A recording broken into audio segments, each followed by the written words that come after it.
Hello, everybody. Welcome back to the channel. I have Lake Speed Jr. back with me. It has been a right good minute. And I also have Andrew, American Diesel Tech out of Texas. How's everybody doing? How you guys doing? I'm Nobody great. talking? Andrew, how are you doing? Doing good. So we were just in the pre-show. And what was that sleeve you were showing? So this is a Top Fuel, nitro funny car, Top Fuel dragster sleeve made by Darton, and we were at the Engine Performance Expo the last couple of days. So if you're really super into engine technology, Engine Performance Expo is a great place to go geek out on all the great stuff. So we were actually honing these sleeves there as part of the show because we do it at a shop. So there's a shop over in East Tennessee that has all the latest technology, CNC hones, CNC lathe, CNC mills. I mean, everything is incredible. So we were playing around with adding a different surface finish to these parts. So if you think about any kind of crosshatch, and heck, you might even be able to almost see some of this crosshatch in that cylinder. Oh yeah, you can check that out. I see it. Yeah. Right. So all those lines are essentially, scrapes or scars, valleys that's cut by the abrasive. So in this case, we're using a diamond abrasive to do the cutting because these things are incredibly hard. And the harder it is, the harder the abrasive has to be able to cut that metal. Right. If you think about that valley that's being created in the cross hatching, well, why is it there? We know that sometimes the rings rotate, and so the crosshatch angle does have an influence on the rotation speed of the ring, and that's important. But the other thing about that valley is it's what holds the oil. So the engine oil that's on the cylinder wall is actually being retained in that crosshatch. And the key thing about the oil is that it's both the lubricant for the ring and the cylinder, but it's also the gasket between the ring and the cylinder. If you wash all of that oil away, not only will the wear go way up because you've lost lubrication, but blow by will also go way up. And if any kind of mental picture or proof of that, think about any engine that's been sitting for a while. You do a compression check on it. If you put a little bit of oil in there, what happens? Compression goes up. Right. Why? It's the gasket. Yeah. You sealed it up. So ring seal isn't just the ring. It's not just the wall. It's the oil and all of them working together. The piston has to hold the ring at the appropriate, within the appropriate angle, right? The thing about the piston rocks too much. Now the ring point of contact is not going to be good. There's no way you can get good ring seal if the piston is not holding the ring geometry where it's supposed to be. So ring seal is the piston, it's the ring, it's the cylinder wall finish, and the oil all working together. I always call it ring seal soup. So Ring seal soup. yep, it's not steak, it's soup. It's got to be, everything's got to be working together, and it's got to have the right mix of things to suit the palate, right? So just like your New England clam chowder and there's chicken noodle soup, you can have a bunch of different recipes of soup based on your taste or whatever the requirement is. So in this case, the way Darton sends these sleeves out, they're about a 50 RVK. So that's 50 micro inches. Well, because of the volume of fuel that you're putting through a Top Fuel engine, that should be a lot more, actually. And the reason we know that is actually diesel related. So you think about these guys like the Jeremy Waglers of the world, they're doing this, crazy high boost diesel drag racing stuff, which it's amazing. I met Drew Humphreys up at D&J up in Ohio. That they've got those crazy billet Cummins things last year as part of the Engine Performance Expo. And he said, hey, listen, we were barely able to get an engine off the dyno a year and a half ago or so. But they were taking the sleeves just as they came right out of the box, about that 50 RVK, and the pistons would die, right? The ring seal and the blow by would be terrible in short order, right? The first run may be okay. About the second run, it's starting to go away. And we're like, so we started changing ring materials, working on pistons, doing all these things. And we were like, okay, we don't think it's a heat issue, actually. Where are you on surface finish? They told us, all right, well, let's try pulling a different lever.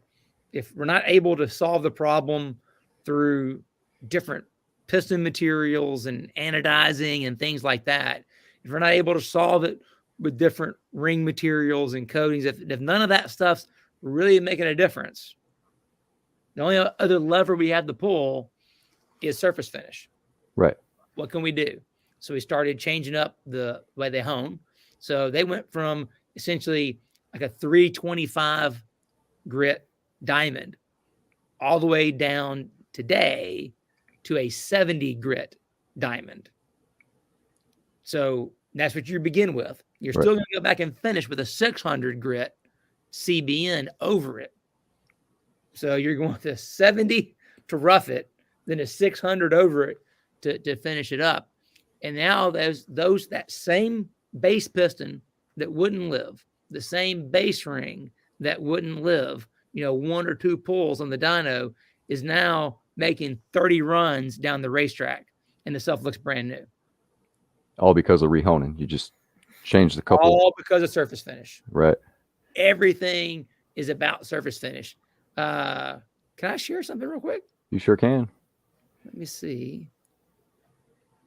How do I do that? Go down to present and Present. then There we go. Put the button. And it'll pop up on my side, and then I'm going to do a share screen. Well, let me do that. Yes. Yeah, okay. Share screen. Yep. Hey, Speed, I watched a video on another channel of you discussing spray-on liners and oil sticking in the cylinder liner. I enjoyed that and found it very educational. Oh, cool. Awesome. All right, so pay no attention to my inbox right now real quick. Get rid of that. I'm going to drag this over here. I'm going to open that up. And so I'm going to show you. So here's a 325 grit. So this is a profilometer trace. We talk about that needle on the record following it. So if you can imagine, this right here is a 325 400 diamond tracing across that surface, here from left to right. So you got the peaks and the valleys. And then over there to the far right, you actually have the crosshatch angle. And that's an actual small USB microscope you can put inside the cylinder, which is super cool. All right, so there's that one. Now let's take a look at this one right here. And this is what the oil sticks to inside the engine.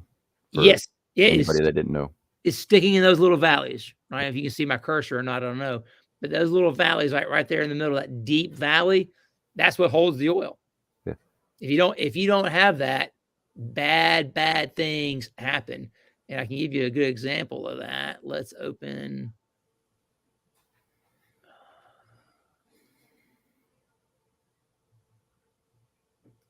Is it this one? Question. So is 45 degrees and crosshatch cut desirable? So 45 degree crosshatch is kind of a good, safe place. If you think about the crosshatch angle itself is the oil transport up and down the cylinder. Right. Now, it does have an influence on ring rotation. There's no doubt about that. But if we kind of take that and put that aside for a second, the longer the length of the stroke, the longer the cylinder is, the steeper that angle needs to be in order for the oil to transport up and then also be returned back down. So if it's a very narrow crosshatch angle, that works better with a short stroke engine. So you have like an under square type engine with, big bore, short stroke, say NASCAR, pro stock type applications, then you're going to be down there in the low 30s. It's pretty typical. Some stuff's even in the high 20s in that application. But then if you go to, say, a smaller bore, much longer stroke, you're going to see those numbers, grow and be, upwards, 45 degrees, even 50 degrees in some cases. But rule of thumb would be around the 45-degree mark? 45-degree mark's a really good space to be. Let's say if you look at your bore and stroke relationship, if your bore and stroke are within, say, 10% of each other. So just for easy numbers, let's just say you got a 4-inch bore with a 400 stroke, that 45 degrees is fine. Or even a 400 bore with a 4-inch stroke. You'd be fine at 45 degrees because you're kind of within 10%. And when you start getting more extreme, you think, say, for example, NHRA Pro Stock, it was 500 cubic inch engine, but it's a 4700 bore with like a 2870 stroke. It's crazy, right? They're giant bore, really short stroke. Yeah, small stroke. Because the thing is, back in the day, right? They were trying to turn 11,000, 12,000 RPM with these things. Think about Formula One engines. They're really small bore, but they're also extremely short stroke. You might look at Formula One crankshaft and think it's a camshaft. Right. There's literally almost no overlap.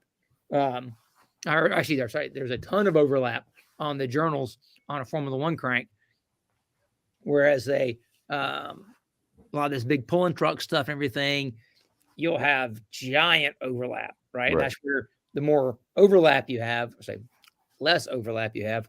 I used to work at comp cams, so I have my camshaft stuff. I'm thinking I get the terms all mixed up in my head sometimes. But when you have those big wide centers between the journals, then there's more room for that crank to flex. And that makes it harder to turn higher RPM. So it's typically why long stroke engines typically don't do well at high RPM.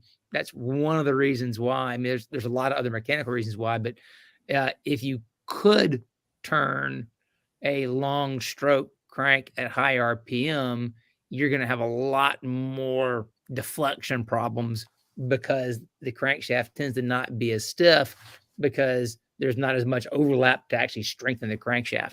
So super long way of answering that question. But if you look at that 45 degrees is a pretty good place to be. I think there's some, I actually have some diesel liner sections right here. This is a good question. What about a motocross 2-stroke that the rings have pins and are stationary? Think of it as a high horsepower, high RPM ripper. Yeah. You think still 45 or... Well, it goes back to bore and stroke at that point. It does. It's all about bore and stroke. That's where it's got to be. Because those are perfect examples that the 2-stroke stuff is all pinned. Mm-hmm. There's some flat engines, or the Porsche engines from the factory, the flat 6s, typically have a pinned second ring. That way, the second ring end gap never ends up down at the bottom. Being a flat engine, that becomes a leak path for oil consumption. And it can be a big problem. So they pin the second ring end gap up so that it creates a physical barrier for the oil to transport back and forth past the ring in the cylinder. So yeah, those rings don't rotate. So while that's not ideal, in some applications is what you have to do, right? Think about the 2-stroke. You got to pin the ring so the end gap, the ring end doesn't hang in one of the ports. Right. In like the Porsche applications about what we just talked about. So you don't want to do it if you don't have to do it, but in some cases you do. So for example, on this diesel, you're down at a 30-degree crosshatch. But what's interesting about that surface, when you start looking at it, these valleys aren't the valleys from the hone. You can see that porosity This is a spray bore diesel. Mm. So like plasma or Nicosil?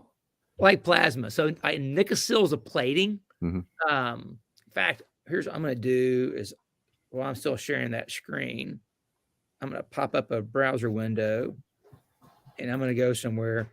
And this is one of the coolest things I've seen. A good buddy of mine, literally has his PhD in surface engineering. He used to work for Cummins, and then he went out on his own, and now he consults for all the big OEMs. All right, so we're going to go to, I think it's the Surface Library. Yeah. So here's all of these different surfaces. So here's a peak honed surface. Here's a plateaued surface, and this is all 3D. Nice. That's really cool. Isn't it cool? Then, so here's your plasma, right? Okay. You can see those big holes, right? You can kind of see that, okay, here, this one, you see that crosshatch in there a little bit.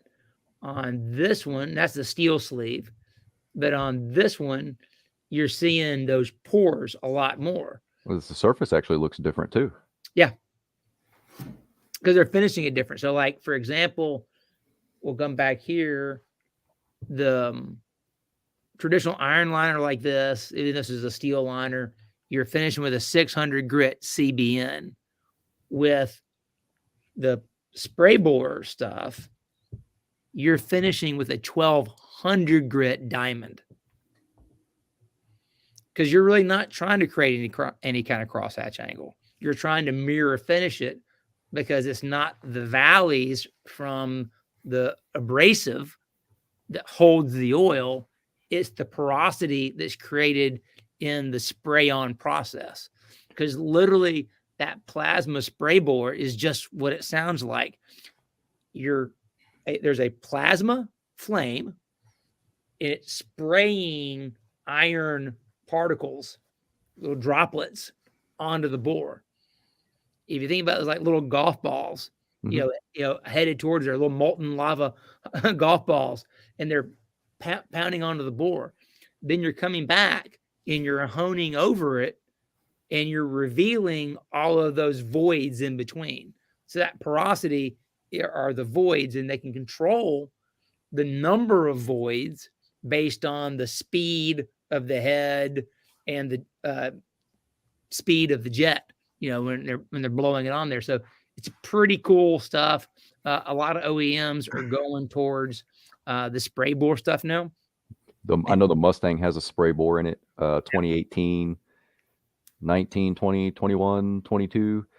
And then I think for the 24 model, they got rid of the spray liner because they were having some issues with the cylinder one scoring. And come to find out, apparently it was with the spray liner that they were doing. And rumor has it that they got rid of it for the 24 model. Interesting. So, well, I know that the Ford one is like it's called the wire arc. So, and there's two different processes. The wire arc is essentially you're feeding the wire. I mean, just like you're welding. I mean, it's no different than a welder, but you're just spraying it. Like they're thinking about if you were welding, but you had a fan behind it, and it was blowing what you were trying to weld away. So you had a wire feeding in. Well, to do that process and to do in a bore, you can't twist the head, can you? Because it's just going to spool the wire. That wouldn't be no good. So in those cases, they have to spin the block. So the head's stationary and you're having to spin the block. Not super ideal, but I understand why they do it. right. There's an alternative technology, probably the one the guy mentioned in the video, called Sumabore, where it's a powder. In the powder one, the head can rotate and turn. Block stationary and the head turns. So that's what Porsche, VW, I know Audi is on it, and Nissan with the GTR. That's what theirs is, and they've had it for a long time in production. And one of the nice things about the powder is it gives you the ability to change the alloy. Oh, You can change up what's in that mix. So you can put molybdenum in there, which can help with anti-scuff. You can put different ceramics in there, things like that.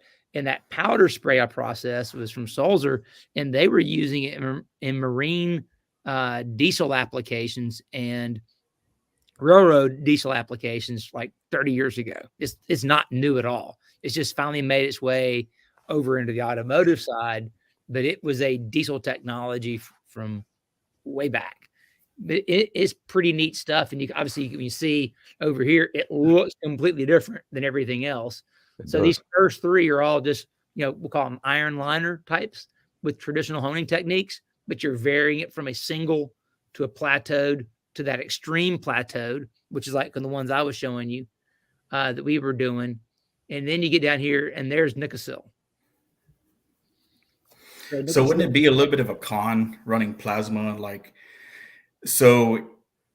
me, work on engines, stuff like that. So had an engine come in, it was for 6.7 and piston went out on it. So all I did was just, bored it out just a little bit, got some of the cross hatches back in it. So doing a plasma, if something were to happen like that, where you have piston failure, at that point, the technician doesn't have oversize. Yeah, that's right. The thing with the spray bore from the factory, you can't oversize it. Now you can go back in there if you have diamond abrasives and touch the surface back up.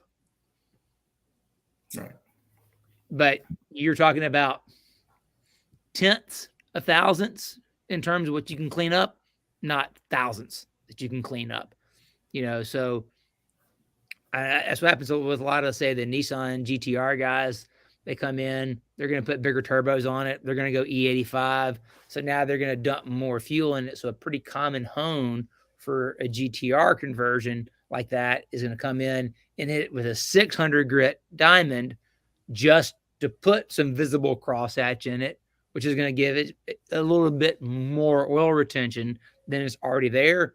But you're not going 5 thousandths over. You're not even going probably a full thousandths over. You're going just a few tenths of a thousandths over, which and the reality is, if you think about it, let me go grab one of these. While you're looking, somebody had a question. Go for it. Do racing engine builders still use high nickel content engine blocks? Yeah. So not always by their choice, but that's what the manufacturers make. So that's what we're stuck with, is high nickel, which is good though. I mean, but yeah, that's the stuff from Dart and things like that today. That's pretty common. And what we have to deal with are the high nickel blocks. Thoughts on honing 4-stroke single cylinder Nicosil race engine like a motocross 4Ts? Okay. So with Nicosil, the trick is it has to be super. Yeah, one, you have to use diamonds, and then you also need to realize that the numbers are going to be pretty smooth. So this isn't the computer. This is just my laptop for home. This isn't the one that's connected to run all the software that you're seeing on these traces. So we'll have to do a little bit of conversion right here. So this scale right here, let's see, let's do some math here real quick. When I say do math, I mean cheat and use a calculator. Yes.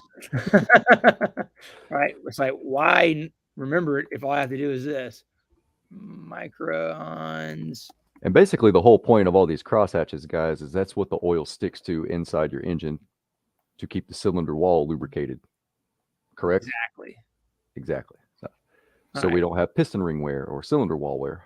You get better ring seal. You get better. Right. You get longer. You get better engine performance and longer engine life when you do that. All right. So I'm gonna put this in at 5. That's down there. Micro. This is microns. So micro inches. Let's put in 100. Okay. Perfect. So 100 micro inches is showing up as 2.5. We'll call it microns. So we hop back over here and say, okay, so this scale is 2.5.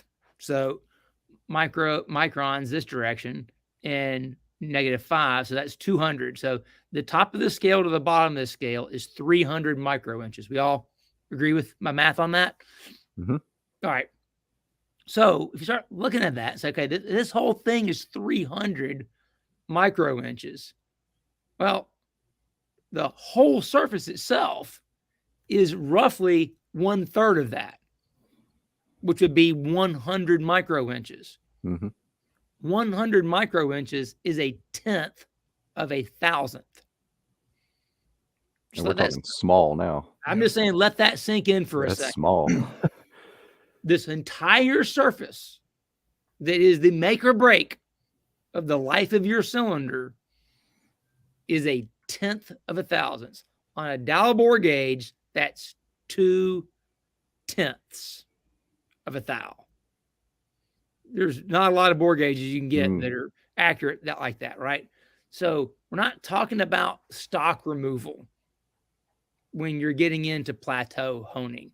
And that's where there's, I say, a lot of confusion in the past and a lot of procedures. Oh, you use a 512 stone and you go within 3,000ths of size. And then you go to a 280 stone. And then you go to within, 1,000ths of size. And then you put in a 400 and you finish. Well, if you think about that, if you finish the 400, all you have left is a 400 finish. Yeah. That's it. There's nothing else. Well, it's not going to be very durable because you're going to wear through this initial bit of peak and valley here, and then you're not going to have any valley left. And it's going to be game over when that happens. It's just going to be smooth, and the oil's just going to run down or get dragged down by the oil control ring. Oh, yeah. And then blow by goes up and everything else is really, really bad. So here's a cylinder that's been run. So we measured this cylinder where it's running. You can see where the ring has been running over it, and you see how flat it is on top. Mm-hmm. And you can compare that one to the unrun version. Oh, wow. Yeah. It's, night and day when those things start to wear in. Now, this was a good cylinder, right? If you look at the very, very beginning on the unrun, it had an RVK of 66 micro inches. So there was a little bit of peak, and that blue area here is what they call the RVK. That's the valley depth. The more valley you have, the more oil it's going to hold, the more durable that surface is. But you can see what a massive change there is between the two. And when you get it wrong, I'm pretty sure I have the one that's really bad on here. What are the ones that are going, the valley's going way below down to the bottom? So that's a great question. So the things that are going way down here, those are just some of those deeper scratches. Okay. That's where actually one of the neatest things about using this software to look at the trace is that those color indication zones, the red up here is what they call the RPK. That's the peak height. And then the blue, like we said, is the RVK. That's the valley depth. And the area in between is, they call that the RK. That's the kind of the core roughness of the surface. But it lets you see really quickly, well, those are just kind of averages of all of this. And there's all these outliers on this. So it doesn't really tell you, the numbers alone don't really tell you what the surface looks like. And the background story on why we haven't been using what I'm going to call the picture, and what people who do a lot of professional honing know the numbers, but we've never used the picture, is because the most popular profilometer on the market for doing in honing is a Meditoyo SJ210. It's a little handheld unit. It's about $2,800, $3,000, and it does a great job. The problem is it will show you that picture, the trace on the screen, but it auto scales. So from one to another. I can probably pull up some pictures here and show you a really good example of what I mean by that, because my photo reel is full of profilometer pictures. You can totally tell I'm a surface finish nerd, big time. I love engines and I love surfaces. There's my kids. Let's find a good one. Okay, so here's a good example, right? So here's one of those profilometer traces, and let's flip it all around so you can see. All right, so this one right here, the scale is plus minus 20 micro inches. That's not a whole lot. Now let's go find another one that's going to look maybe fairly similar to that one. Chris said he's going to send his oil to get tested by you. Thank you. So here's another one right here. That one's plus minus 200. So how can you possibly? So, okay, here's a great example. So this one's plus minus 200. So you can compare these two. So that's the run part of the cylinder where they're in ring travel on this Ford engine, which is one of my dad's old NASCAR engines. This is how it was honed back in 2002. So that's the surface as brand new. That's back when they finished with 400. There's no valley and all that. And this engine ran a few races. And guess what? Surface finish is all gone, right? Wiped out. Well, then we went in the summer and worked with Greg Anderson, who's the winningest pro stock driver in history. And we worked on it and came up with a new hone. And now still plus minus 200 micro inches, but look how we have these deep valleys now and everything's more uniform. It's not all rough. We just have that set up. Dustin asked, do you have a picture of the cylinder on a stock car before and after a race with the same crosshatch data? That's kind of what you're showing now.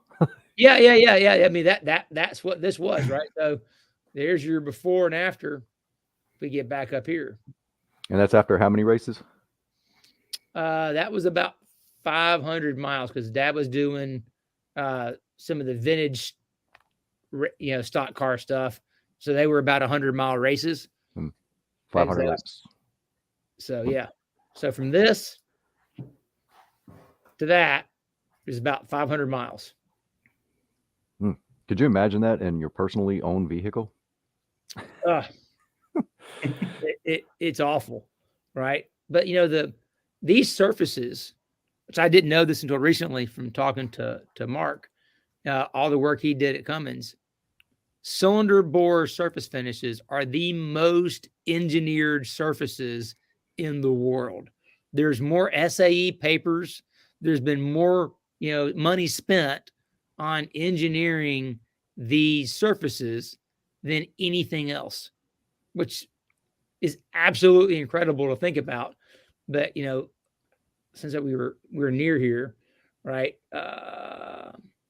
So these are some sections. We've gone down to Southwest Research, which is a big, giant independent research lab down in Texas. And so this is you can kind of see over here, this is a section of a cylinder, and this is a scan in one of those 3D profilometers. They do it with light, and they can scan it. In fact, I can show you what that machine looks like real quick, just like this. So you take that piece of cylinder right there, and you can see it. And then this thing's going to move in, and it can scan. You can see those lines where the ring's been traveling. What we do is we take this and all that stuff comes from this rig right here, where we can take that piece of liner, we put it in there, we put the section of ring in this device and let it run. We can control the speed, we can control the load, we can control the temperature, then we can analyze the used oil when it's all said and done. And then we can take that part and we can put it in here, and then we can begin to analyze and look at it.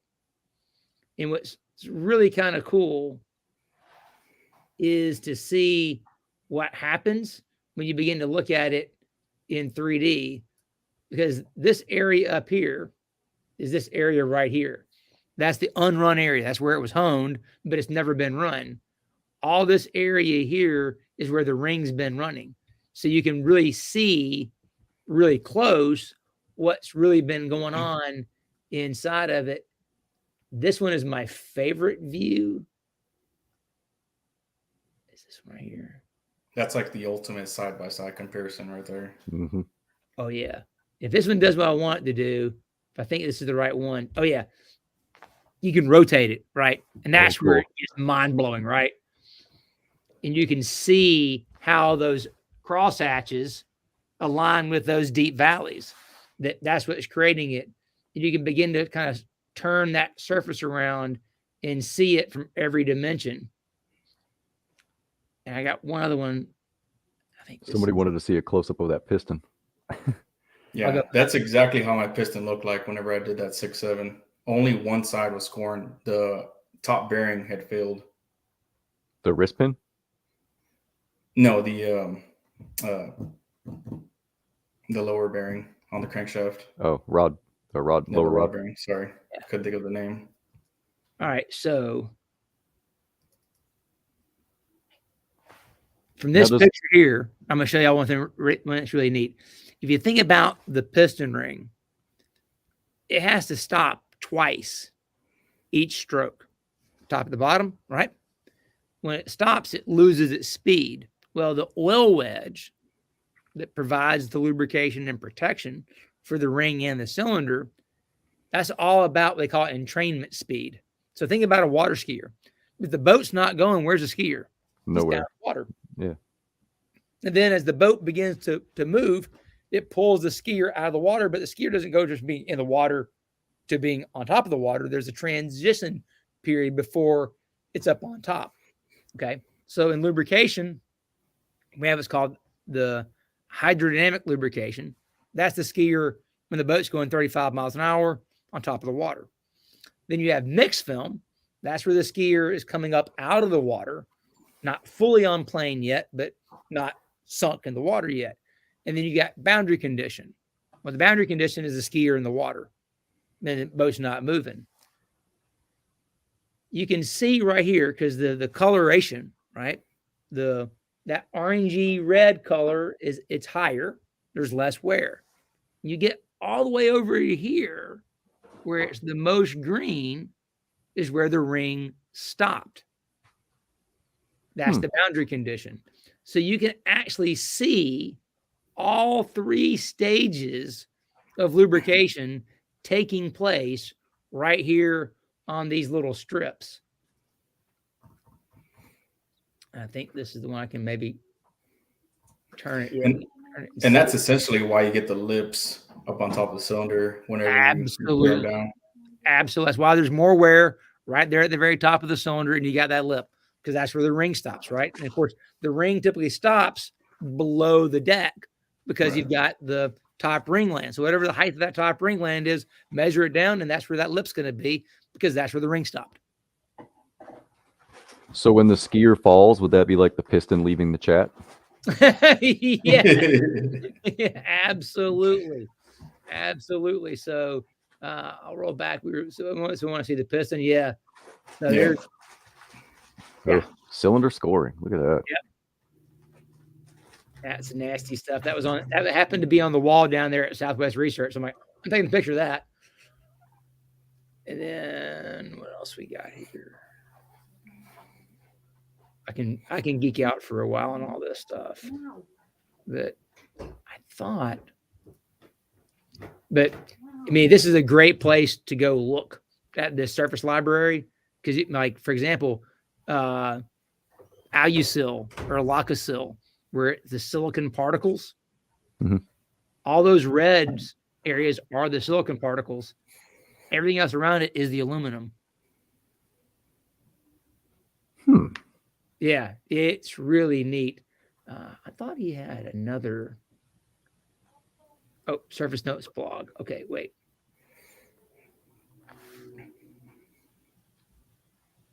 Now, are different brands of oil, like say synthetic, conventional, um, synthetic blend, is that going to affect these valleys of like holding oil? I guess you could say. Is it going to affect ring wear or cylinder wall wear? No, not really. The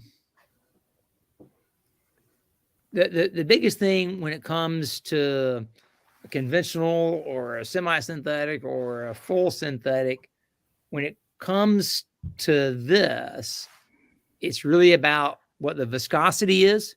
So, for example, back to our top fuel liner here, the reason why those guys have been able to get away with, we'll call it, the RVK of 50 versus what we honed in this one, which is an RVK of 150,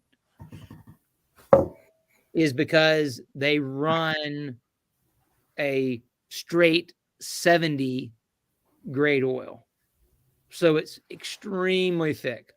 And then even beyond just that, the teams that could make it live longer, they were using an ester based 70. And the key about that is the ester molecules contain oxygen. And because how oxygen is, we call it electron negative, it wants to take on everybody else's electrons if it can. It's greedy, grabby that way. Well, because of that, it tends to have polarity.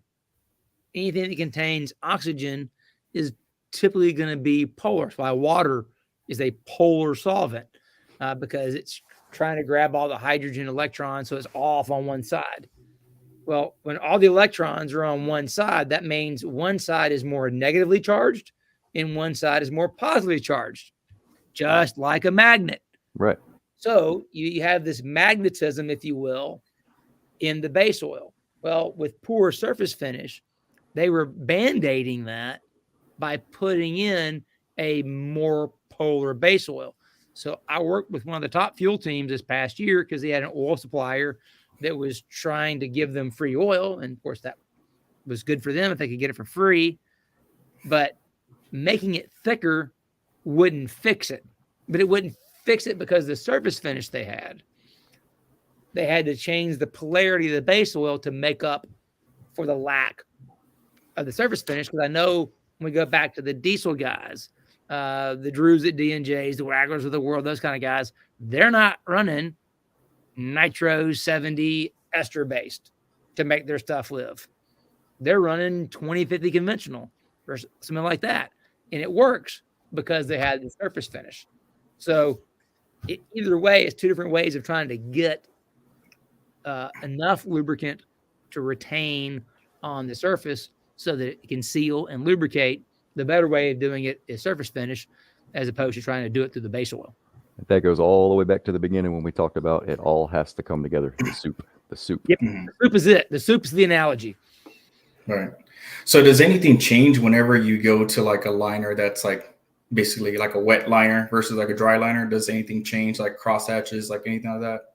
No, not so much for a wet or a dry liner.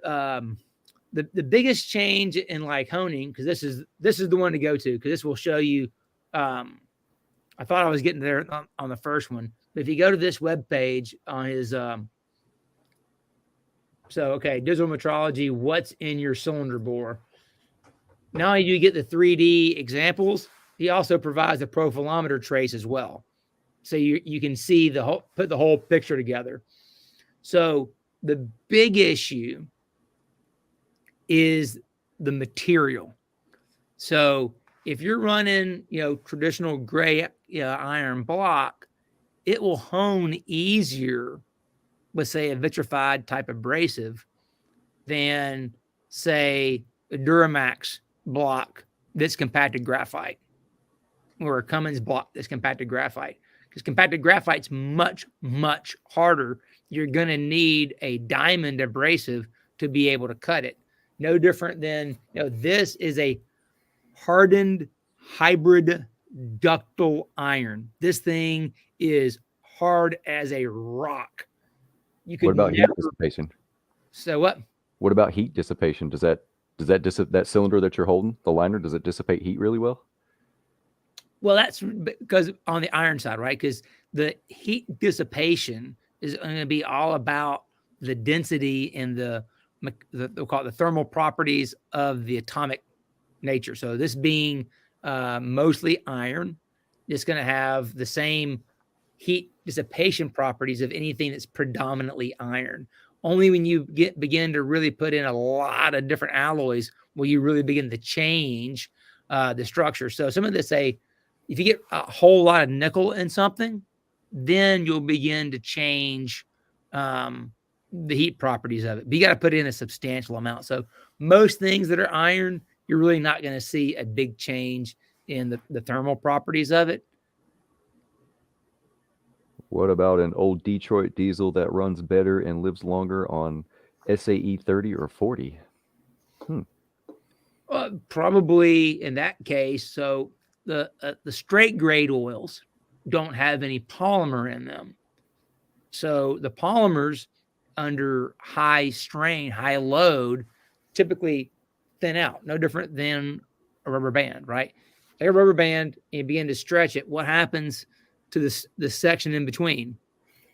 It thins out. Mm-hmm. Stretch it hard enough, what happens? It breaks. It breaks. So if you have a lot of polymer in the oil, say like a 5W40, will have more polymer in it than a straight 40. So the base oil viscosity of a straight 40 is higher than a 5W40 because a 5, let me give you a good example. So a straight 30 will have no polymer in it on a percentage basis. There's zero. A 10W30 is going to have, well, let's give you some, we'll back up and give you some numbers. So for easy math, right? So the SAE grades, all that comes from are the flow rates. So you have to take the oil, you put it in a capillary, and you flow the oil from point A to point B. We measure that. We call that centistokes. So that's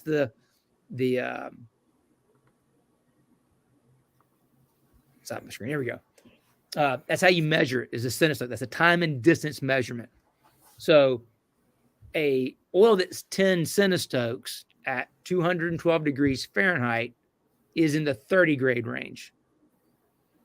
Now, whether or not it's a straight grade or a 5 or a 0 or like that, that's all about cold cranking, completely separate test.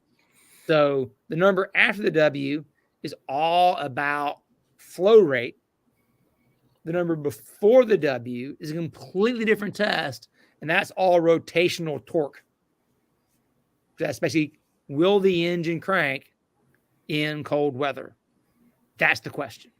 So this one is centipoise. That's rotational torque. The high temp number is centistokes. That's flow rate. So always keep those in mind. That there are two different numbers, two different tests, two different systems. They don't relate. A 5W40 isn't a 5 when it's cold and a 40 when it's hot. That never happens. That would mean the oil got thicker as it got hotter. All oils get thinner as they get hotter. Just forget about the fact they're both numbers. They're completely different. But so back to our example. So a straight 30, let's say it's 10 centistokes at 212 degrees Fahrenheit. That's a straight 30. The 10W30 is probably 8 centistokes from the base oil, and then 2 centistokes from the polymer. So you basically have 2 centistokes, or 20% of your viscosity is rubber bands that could change and lessen under shear. Then you go to a 5W30 and it's 6 centistokes of base oil, 4 centistokes of polymer. So now 40% of your viscosity could be reduced. You go to a 0W, and now you're down to only 4 or 5 centistokes of base oil viscosity in your 5 or 6 centistokes of polymer. A-Rod said, I'll use maple syrup. We actually did a video a long time ago when I worked at Joe Gibbs about viscosity, and we actually poured motor oil on pancakes. Really? Well, the whole thing is like, think about it. Yeah, all oils get thinner as they get hotter. No different than maple syrup, right? You take it out of the fridge, it's thicker than when you pour it in your hot pancakes. Hits the pancake, it gets warmer. What's it do? It runs. Yeah. There was a guy on YouTube that ran his engine off of maple syrup. He did cooking oil. He did WD-40. Oh, yeah. Just to see how long it would last. They were driving around with maple syrup Yep. and doing donuts in the parking lot. He's like, it smells like pancakes. Well, I'm sure, yeah. It's a bearing will live and create a film with almost anything as long as it stays in there. The volatility of it will be the key. I think Cletus McFarland, he put gasoline in the crankcase of the Crown Vic and it blew up because it's more volatile. But then he put diesel in it and it's less volatile. And you ran like 50 laps or something like that. It's all about the volatility. Right. You've seen the guys, drain the oil out and they go run the thing. Well, as long as there's something in the bearing that stays in there, that journal is going to continue to spin around. It's going to keep it in there. You just have to have something in there. Chris says he uses 0.20 instead of 5.20 and his Mitsubishi runs smoother. He lives in California. So yeah. Well, that could be due to different factors. I'm not opposed to going with lower viscosity. Usually I'm the kind of guy that I want to go the lowest viscosity and the thinnest, everything I can put in it.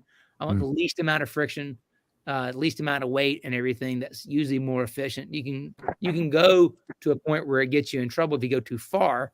But depending upon the weather and the climate and things like that, or from different brands, there could be little variances there.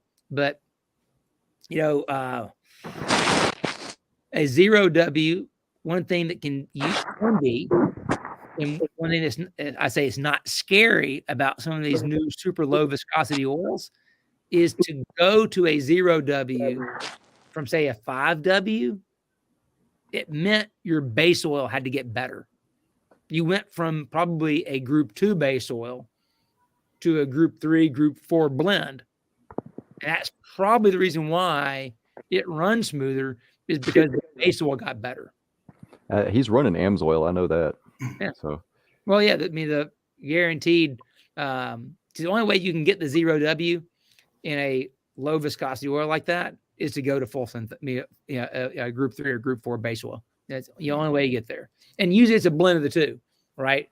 And I know this is heresy, right? So everybody don't kill me. I'm just telling you the truth. I know everyone likes to dog out group 3, act like it's faux synthetic and it's not good. That's just marketing, guys. I'm telling you, group 3s are not bad. Man, who you been talking to? DS? You've been talking to DS, man? I'm just telling you, I've done more oil formulating than anybody else knows, and I've done a whole lot of engine testing, and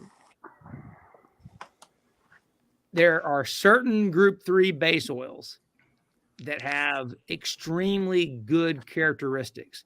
And when you can combine a group 3 with a group 4, there can be really magical things that can happen. And one of the reasons for that is if you just did a straight group 4 base oil, a straight PAO, there's no solubility. It's almost impossible to put additives in a group 4 base oil because there's no polarity, there's no solvency. They're great base oils, but their downside, their Achilles heel, is solvency. So what we do is you would put in an ester. Okay, esters are polar, brings back that solvency. That's great. The downside is esters compete against the additives. You can get a stronger additive response, a more complete additive film, if you exclude the esters. And by bringing in some group 3, that does have better oxidative stability and all that compared to a group 1 or a group 2. Now I can create a blend that gives me solvency for the additive package without having competition with my additive package. So there's a lot of marketing that says group 3 is faux synthetic and all that. I'm not saying every group 3 is good. There's a lot of different ones out there. Some of them are great. Some of them are But don't just dismiss an oil based on that alone, because you're throwing the baby out with the bathwater. That I can tell you. Excuse me. Damn, Aaron. Sorry. I got a question. So what do you think about non-detergent oil? Like if you were to run a vehicle, It's hot on garbage. non-detergent. Hot garbage. The non-detergent oils you can buy today, for the most part of them, there's nothing in them. There's literally zero additive in them. So don't use them. Don't use them. You're better off buying the 5W30 no-name crap at the gas station. Get you some Wolfhead. Line wash, then use that stuff. It's awesome. The reason why I say that is because I had a driver who put ND30 in the diesel truck. It ran for about 20 miles. Oof. And that's all she got of it. Yeah. Buzz your girlfriend. Woof. Yeah, this is A-Rod, Power Stroke Tech Talk. He's a Ford Senior Master Technician. Cool. He works on the Power Strokes. Yeah, I don't know why you would put non-detergent in a diesel or any vehicle. I mean, there's a whole bunch of people that think you should put it in lawnmowers because I'm about foaming way back in the day, and it's persisted that like Briggs and Stratton, 30 years ago said use non-detergent oil because it won't foam as much as detergent oils would. And of course, there's splash lubrication and all that. And so maybe back 30 years ago, there was some reason for that being the case. But in today's world, there's no reason for that at all. In fact, there's no antifoam in the non-detergent oils I've tested off the shelf. So they're absolutely horrifically scary. Yeah, I run AMSOIL. Oops. A lot of these guys run AMSOIL. A-Rod, I think, runs AMSOIL. Yeah. I was a big Mobile One guy until I seen the Ford Bostonese thing, and I was like, maybe that's why one of my lifters collapsed on my 4.8. That's API CK4 right there. Yep, API CK4. Yeah, babe.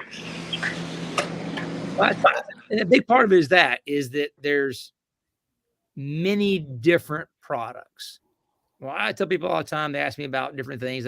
People usually when they start picking oil, they want to start with a brand. I tell them, whoop, stop. Yep. You're putting the cart before the horse. The brand is the last choice. You want to make sure you get the right viscosity and the additive package for the application. Then it's the brand that you can trust to deliver that consistently without changing anything on you and can service you and give you all the parts of the marketing program, right, that you need. They have it. It's a good price. They can, whatever it is, those other parts of it. But when you go to choose a brand, never start with the brand first. Start with what's my application? What's my operating temperature? What are my bearing clearances? Those kind of things. That's going to dial in the viscosity. Then it's going to say, okay, what's the application that I'm doing, right? If it's really high temperature, extreme environments, something like that, then that's where the synthetics are going to shine. Or very low temperatures, right? If you're up in Wisconsin right now, Minnesota, you want synthetic because it's going to flow a lot better. So that's where the synthetics have the advantage is in the extreme temperatures. So when you put all that together, then it's about making that brand choice last. I don't think the average consumer thinks about that, let alone No. even their oil. So Absolutely not. I get a lot of questions on the channel where guys are like, hey, what kind of oil does my truck take and this and that? And it's like, hey, look at that oil fill cap. Look at that owner's manual. Put that in it. That's the biggest thing. That 710 cap holds everything you need to know. Yes, exactly. Start there, or your owner's manual. then go. Start with that Bible. So, yeah, the 6.7s, they take 10W30. But when I was doing the ambulances, I was running 540 in them, severe duty. They're constantly running. Yeah. So, and Ford says you can do that. So, yeah. Well, I will tell anybody, right? What you said a minute ago, Rod, was spot on. What's on that cap? Because a lot of times that cap's going to tell you what viscosity. The owner's manual was going to tell you what the spec is going to be. All right, start there. Then do oil analysis. When you're doing oil analysis, then you can begin to change things based on what you're seeing and then observe the results and know if those are positive changes or negative changes. Because a lot can happen with an engine, good and bad, that doesn't result in catastrophic failure. So saying I've used this and had good luck, well, okay, nice. Have you done oil analysis? No. What's that? Then you what's don't that? know if you're an A student or a D student. You just know you're not an F student. Well, I turn my homework in every time. Exactly. It's if you don't have any data, you just have an opinion. and we can get data from you.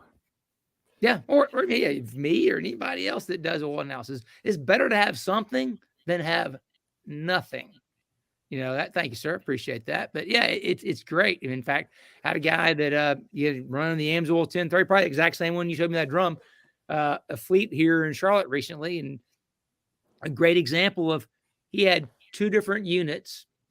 One was at like 40,000 miles. One was like 60,000 miles. And the one with 40 actually had a much higher wear, about double the amount of wear than the one at 60 did. And he was really confused by that. And I said, well, you need to go look at what each vehicle is doing. Who's driving them? How do they drive it? What's the duty cycle? All right. Because that 60,000 one may not be seeing anywhere, maybe seeing more highway miles. I mean, they do a lot of towing and stuff. Then maybe they're doing light duty stuff, hauling cars, things like that. Where the other ones, is hauling big rigs or something really heavy. Maybe it might be more off-road. So you don't know. You got to look at the operating environment as part of that picture. And another thing, go ahead. I was going to say another thing people don't understand. They may come in with an engine noise where they're starting to have engine failure. Okay. Yep. Once it starts to fail, putting a fresh oil change in it isn't going to fix it. No. Mm-hmm. The damage is done. It's done. There's nothing you can put in there to fix it. Or you'll like the guys that'll come in and the thing will be knocking. What the? Why does this have brand new oil in it and a brand new oil filter? Gee whiz, I don't think I'm going to find out what happened. CarMax attack. Yep. Oh, my gosh. Oh, dude, I see it. We do a lot of stuff in the Porsche community. And, oh, my God, you'll get these guys who send in their first sample. Unknown mileage on the oil is brand new to me. And you're like, and sometimes you got to break it to them. Like, yeah, you're done. Right, dude. All the bearing material in that sample. Well, the bad one on the Porsches is they can have bore scoring. So back to the Alusil, right? If I'm gonna pull the Alusil one back up here on the other screen real quick. The Alusil, if the surface starts to die, because the pistons are aluminum, right? And the bore is aluminum. So the ring and the piston are just riding on these little silicon nodules. But the pistons have a iron skirt coating on them. If that skirt coating starts to come off, it's game over. Mm-hmm. Oh, shoot. And then what you'll see, because there's no iron in the cylinder, there's just iron on the skirt. So everything else in the engine is pretty much a roller cam. So, low teens is pretty normal for a Porsche engine in terms of iron. You see one come in the 20s, almost guarantee the next time you're going to start seeing higher silicon. Those particles are starting to come off. Then it's high aluminum. It's bore scoring. It's over. It's done. Yeah. It's done. And it won't be knocking yet. It won't be smoking yet, but you'll see it in oil analysis. And then who knows what they do with it after that point, but it's a real thing. It's once it does it, absolutely real. you can't do an oil change and fix it. Nope. No. No, there's not. But we have been on here for an hour and 5 minutes. You gave us an hour of your time. I give you a little bit more. Now, I hogged most of that, just me ranting. So I'm sure there's questions. I'll answer some questions. Now's the time to ask the questions. A-Rod, you got some questions? I haven't talked to you all week, man. Yeah, just been busy, homie. Oh my gosh, we'll have to catch up. No, gotta love oil. We talk about a lot on the channel, and a lot of people, have their opinions and their flavors and stuff they like to use. So it's just more or less just giving people the info, the correct. Just like you were saying, find out what your usage is, find out your viscosity, and screw the manufacturer. You need to get down to what's the best application. You don't go to the drugstore and buy every nasal decongestant and antihistamine and say, I'm going to take all these because hold on, no. You read everything and it says it takes care of this, and you take the drug that you need to help your symptoms. So it's, same principle applies, but people just don't think, oil's oil and I just need to put it in my car. I got to get an oil change. And like, well, do you know what really you're using? Right. Motor medic. Yeah. Well, it's on the additives, right? And this is something I know that may get crucified for saying this, man. You should never use an additive in your oil, period. If you don't think your oil is good enough to do the job, use a different oil. I've always said that. Like, true that. Somebody always like, oh, I'll run Lucas Oil Stabilizer, that oil additive. Well, if you're having to use that, maybe you should change your oil. Like, you know what I mean? I've literally seen a guy that was, tracking his car. And so he would put in the Lucas Oil Stabilizer, not realizing that it's diluting the additive package. Oh. And he's tracking the car thinking I'm putting in this thickener and it's going to make everything better. And he trashed his engine because he put in 3 bottles, 3 full quarts to an oil change. Substituted out 3 quarts of oil, put in 3 bottles of additive. He's like, oh, this is Mobil 10 W40. I'm like, oh, no, it's not. No, it ain't. He's like, yeah. I'm like, no. I looked at it, I said, by any chance, have you used some kind of like additive?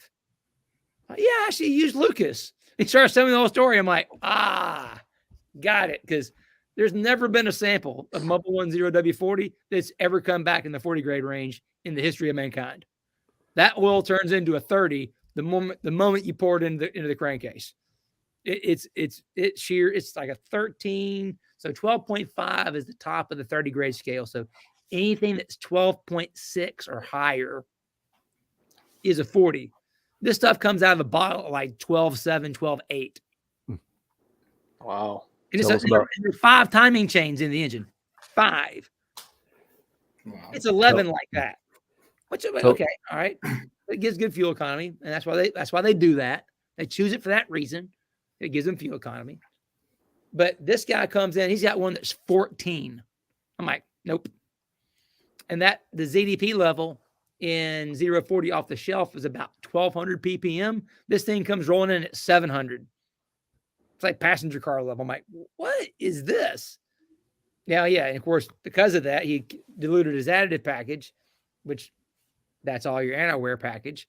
It was a mess, total mess. Rotella T6 okay in a Ford 6.4?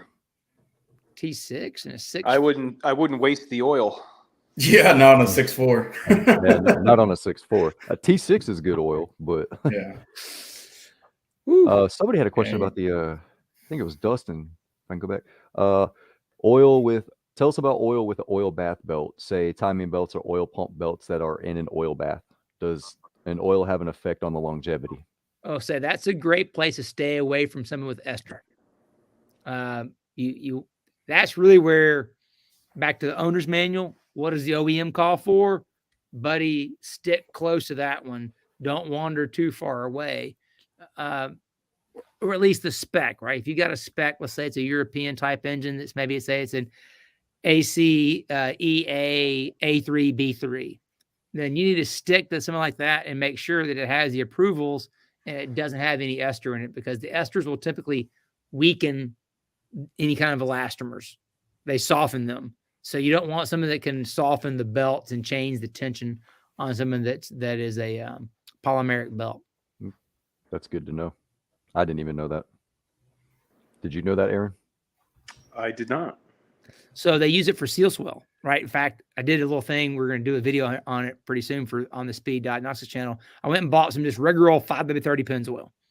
Then I bought the 5W30 high mileage Pennzoil. Then I bought the platinum full synthetic 5W30.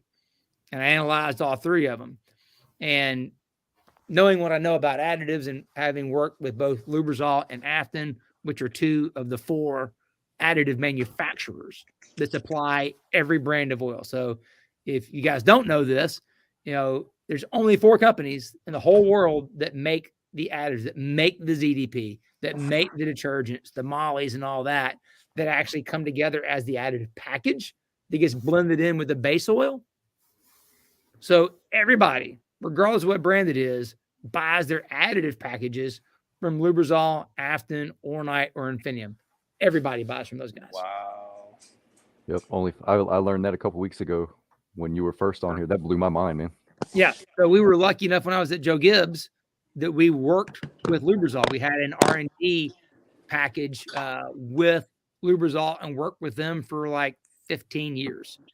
And then Warren Buffett bought them. Things changed and we got hooked up with Afton, and we spent another 5 or 7 years working with those guys. And so I've been very fortunate to have worked with 2 of the largest additive manufacturers in the world and get to see the oil industry from their side.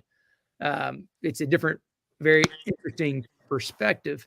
But when it gets down to, like you said, it's so critical. And I know that working with those guys, that when they come up with a seal swell agent, which is what one of the selling points is, the high mileage oils, the engines get older and the seals, they'll start leaking. So you put in a seal swell agent that makes it stop leaking. The seal swell agent is a very specific type of ester. So when you add an ester to that base oil, it will change the oxidation value because it contains an ester. And esters contain oxygen. So what I wanted to see is, okay, going from the regular Pennzoil to the high mileage, if my assumption is correct, and they're actually using a seal swell agent, and that's the only thing they've done, then the only difference you're going to see is the oxidation value. Boom. That's what you saw. It's the only difference. Only thing. Yeah. The additive packages are completely the same. Viscosity are the exact same. But you see that little small bump in oxidation that's higher on that one. And then when you go to the full synthetic one, because in their case, they're using the gas to liquid process. They're taking natural gas at the big plant they have in Qatar, and they're converting it to a liquid, making it oil. Because that's a different gas or liquefaction process than how they make PAO. So PAO is made from desine. So that's a 10 carbon molecule that's then polymerized into a larger molecule to make it an oil. All right. So that, because when they develop the API groups, group 1, 2, 3, 4, and 5. And for people that don't know, so group 1 is just conventional mineral oil, solvent refined, straight from the refinery, essentially. We'll call it untreated. Then group 2 is that same process, but then they hydro-treat it once it comes out of the refinery or comes out of the fractioning tower. So they bombard it with hydrogen under high pressure and high temperature to what they call saturated, to get rid of some of the double bonds and things that are unstable so that it can be more oxidatively stable, handle higher temperatures in the engine. So almost all of the conventional oils available today. You go to a parts store, I don't care what brand it is, and there's conventional oil, it's Group 2. There's hardly any Group 1 left in North America, at least. And most of the Group 1 that's used in North America are used for processed oils and other things like that. It's very much a specialty product anymore, not mainstream. Group 2 is the big one. Then Group 3 is you're taking that same stream, but you're going to basically add a isomerization process before it goes into the tower. So essentially they're going to crack the oil with hydrogen and temperature before the crude. They basically crack the crude before it ever even goes into the tower. Then they crack it again, even more severely on the backside. And that actually does a couple of things. From an economics perspective, it lets them increase the yield, and it lets them use a wider range of crudes inside that refinery. So that's a plus for the refining side. They like that. But then on the backside, it makes it more pure. There's less sulfur, there's less aromatics and other bad things that can go awry. But when they defined all of this, then you had Group 4, which is PAO, which you take that 10 carbon molecule and you polymerize it and turn it into big. Then Group 5 is everything else. That's vegetable oils, that's esters, that's naphthenes, that's everything else. It's catch-all. When Shell came out with this gas to liquid from natural gas, so now you're talking about a 3 carbon molecule that you're polymerizing. Like the Castrol versus Mobil thing, now you get politics involved in how you're defining things, and it's not about the science, it's really about the politics. The PAO people didn't want the GTL being classified as a Group 4 because they said, well, it's not a PAO, because it's not the same process to create it. But they're like, but it's not a Group 5 either, because it does meet the viscosity index requirements. It does meet the sulfur requirements of a PAO. So they just dumped it into Group 3. It's okay. Well, because it kind of fits the Group 3 physical definition, even though it actually is synthetic, and they don't want it to be a Group 5 because it's not a catch-all. It fits this. They just call it a Group 3. So you didn't ask for that. There's a little bit of extra oil nerd for you there on how they make base oil. But that's what, when you see that, though, now the oxidation level drops even lower than the other two. And that's where you can kind of see what that base oil fingerprint is by looking at that oxidation value when it's brand new. So there's one more question on here, and I may be wrong on this, but I think I know what's in it. It's the liquid moly Ceratec. Oh yeah. What's in that? I thought it was ceramic. I hate the word ceramic. I'm not even sure if there's actually a good definition on what ceramic is. It's kind of like nanoparticles. It's like, okay, it just means it's small, but okay, it doesn't mean that it's anything necessarily good or bad. So there's not anything ceramic that I can see in the analysis of it, but it does contain moly, which is, the irony is most liquid moly oils do not contain molybdenum. Is it snake oil? That's a good question. Additive does. Well, it's a way of, it's no different than the old Torco MPZ. It contains additives that will boost what's in there. But the trick is, will it mix? That's the reason why I don't like putting additives in oil, is because you're playing chemical Russian roulette with your engine. You don't know if it's going to mix. Some people say, man, I use XYZ additive. I picked up 5 horsepower. Another guy says, I use XYZ additive. I lost 5 main bearings. Well, who's lying? Well, neither one of them are. The reality is the guy that picked up 5 horsepower, that chemistry just happened to be synergistic, created a good tasting soup with what he already had. Winner for him, good. But the other guy, it didn't mix and it separated or created some kind of issue like that and then caused a failure. Now, I've seen a ZDP additive put in a national brand oil, put in an engine with an oxygenated fuel, turn into grease in less than 1 minute. Doesn't mix. Doesn't mix. So from my perspective, I love my engines. They're expensive. I put a lot of work into them. I'm not taking a chance.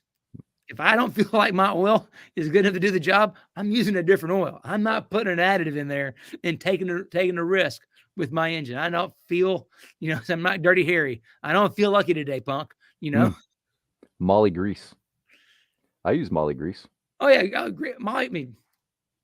Putting Molly in grease is fine. Molly is a wonderful additive. I love molybdenum. It does a lot of awesome things. I'm not anti-Molly. I'm just anti-playing backyard chemist and putting Molly in after the fact, hoping it's going to do a good job. It's kind of like baking a cake and forgetting to put the eggs in until you put everything else in and then decide I'm going to go put the eggs in last. Mm-hmm. Probably not going to work as good. Going back to that Ceratec, and this goes to the Mustang with the typewriter tick. It's been around since 2011. Mm-hmm. Some people put it in there and swears that it gets rid of it, and other guys are like, I put it in there and it didn't do anything. I guess that goes back to the mixture thing. I don't know. Very well could be, right? It very well could be what oil they're adding the Ceratec to. Adding the Molly to that application would be beneficial. This Alusil, I'll pull it back up here again. So the Alusil cylinder we're seeing right here, the liquid Molly, what happened to me? There we go.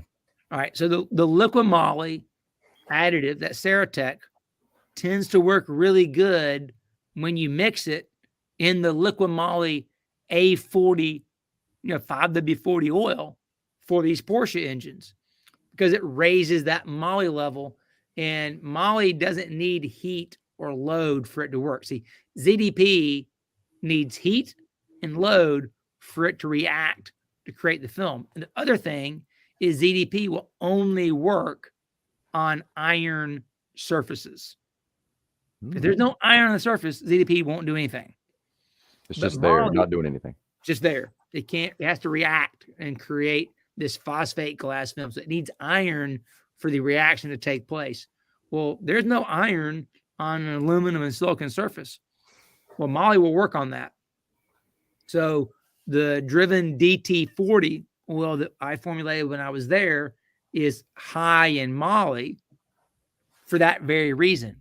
It works on these surfaces to protect that factory cylinder, because we recognize that, okay, that's Alusil. ZDP is not going to protect you. It's not going to help you. We need Molly to work there. So in the case of the ticking typewriter engines, it very well may be that depending upon the detergent package, because if you have a high detergent oil, then it's very hard for Molly to be effective, because the detergents compete against the Molly. That's why there's very few diesel oils that contain Molly.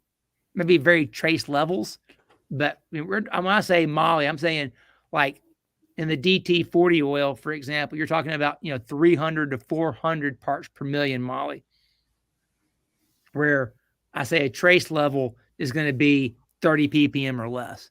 30 ppm of Molly is not really doing much of anything. Now 300, that's doing something. The Ceratec, when you put it into their oil, it's going to give you about 300 parts per million. It's enough to do something, So I bet that's the reason why you had that mixture of results, is that you had the variable being the detergent and dispersant package in the oil that they mixed it into, as well as possibly the treat rate and how that played out and all that. Dustin wants to know what's in Slick 50. God. In the old days, it was Teflon. Yep. Finely ground up Teflon. And the idea is that somehow that Teflon would get in to the crosshatch and burnish itself in there and create that non-stick film, if you will, on the cylinder walls to make it low friction. Hence the name That was Slick. the operating idea. Jonathan's got a good question. Have you ever tested a lot of police vehicle oils? What kind of mileage have you seen where the oil is still serviceable? I've not tested any police vehicles. I typically test race stuff or cars that are really high performance or something that's really old or people care a whole lot about, because I'm not the cheapest person to analyze your oil for you. But you get all the information with it, man. Come on, we get all the knowledge here. Right. Yeah. Ain't the cheapest, just the best. Well, the interesting things we've seen with some of the higher mileage applications is what I always caution people, going back to I care more about engines than I care about oil, is that I want to look at the wear rate.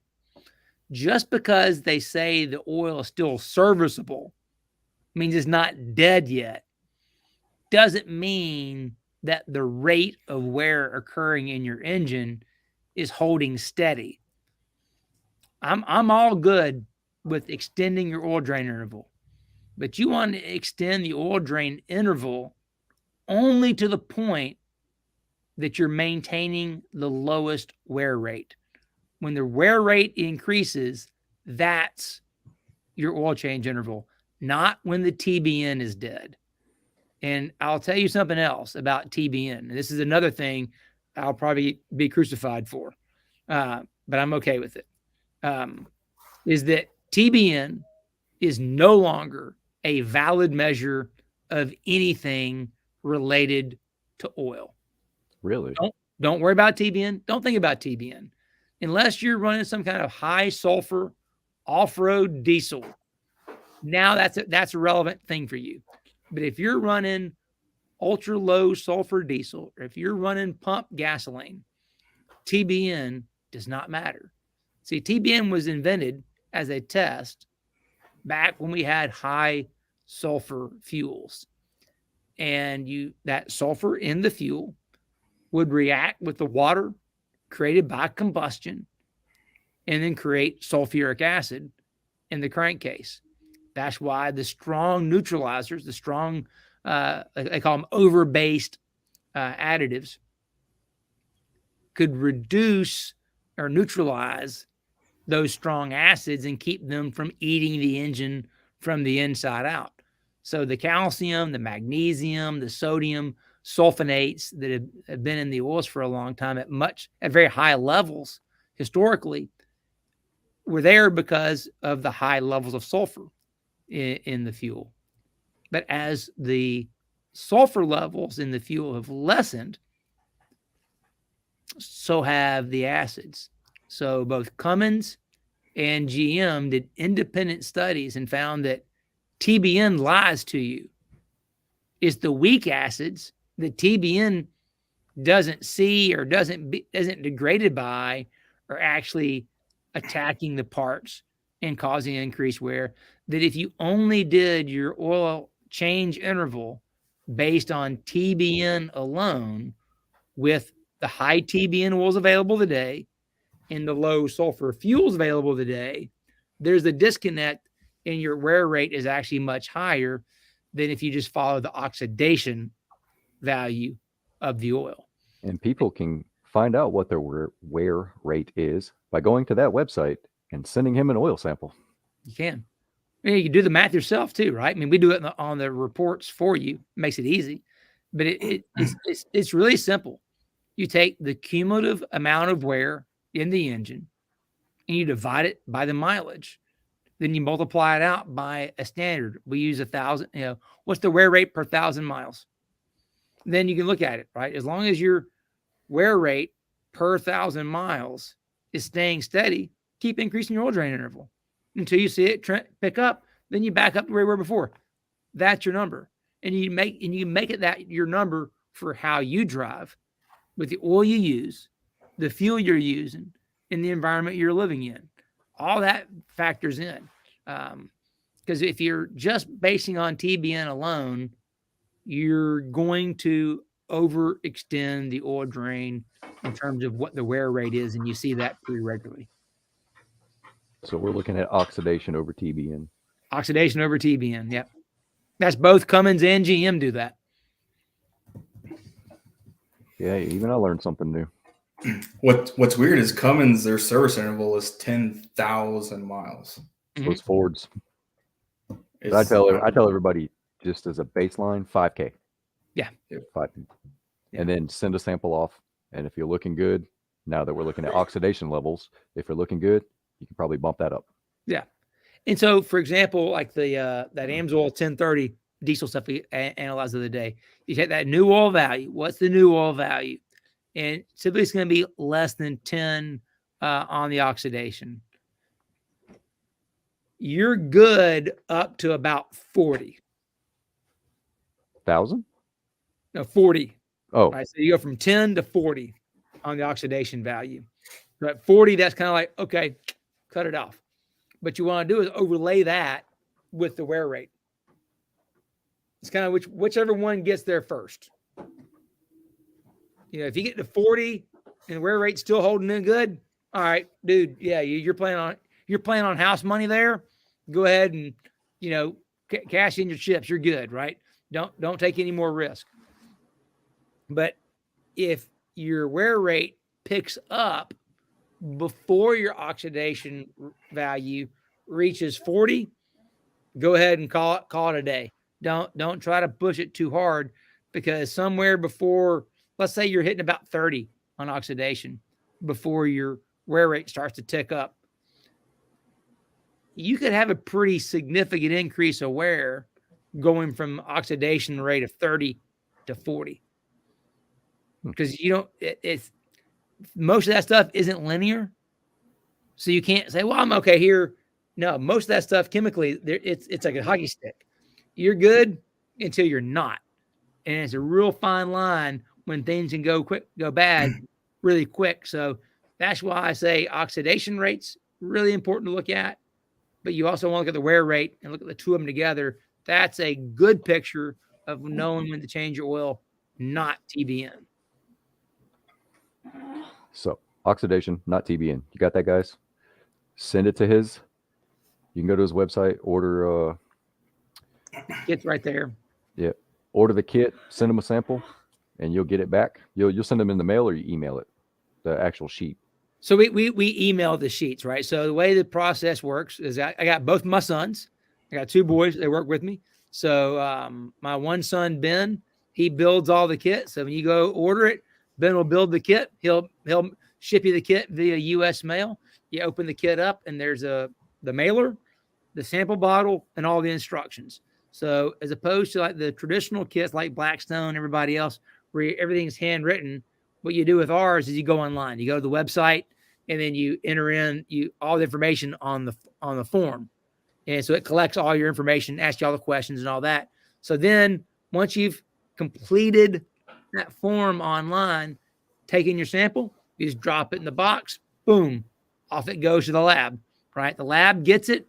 They get a copy of that same submission form, so they know if it's a diesel to run the fuel dilution as a diesel reference versus a gasoline engine versus methanol. So then when they do fuel dilution, they know what they're looking at. They know what viscosity they're looking for and all that. So they run the right test and run them the way that I want them to run. Then they send us all the data. And then my other son takes all of the data between the submission form and what the lab numbers are. He puts it all together in the database and says, all right, hey, Dad, AAA 3001's ready. I'm like, okay, great. I look at all of it. I look at that information.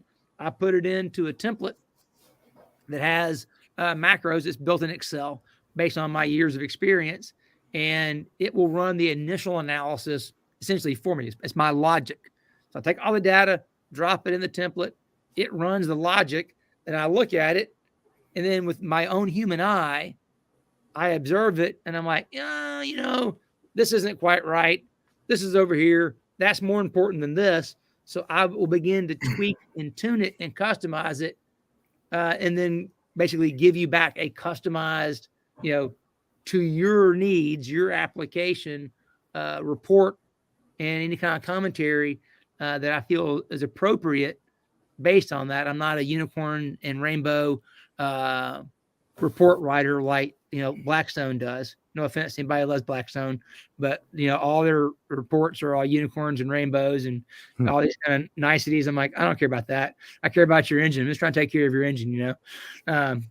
Give us the ugly truth. I just want to tell you the facts, right? That's the way it works.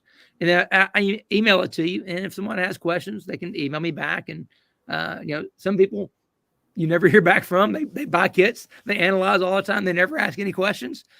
And I got other people, you can tell they're really passionate about their car, and they want to know all the details. It's a big investment. So and I'm a sucker. I'm a sucker for someone who cares. I shouldn't say that out there in public, right? Because I'm just going to bury myself on this deal. But when someone really cares, I can tell they want the best. I have a hard time saying no and trying to help them. I got my whole resource library back here. This one guy, Andre, he's got like 3 or 4 cars he analyzes with us, man, and he sends us stuff all the time. And Andre loves it. He's into it. He cares. He'll change brand of oil. He'll change oil drain interval. He's trying to get the lowest wear possible. And I'm like, dude, I love you. I love that. That's what your mission is to take care of your engines. So I will, give him advice and help him and go beyond the normal thing. And, that's kind of really what you're paying for when you buy from Speed Diagnostics. I said, any Caterpillar lab can give you back numbers on a piece of paper in a couple of weeks.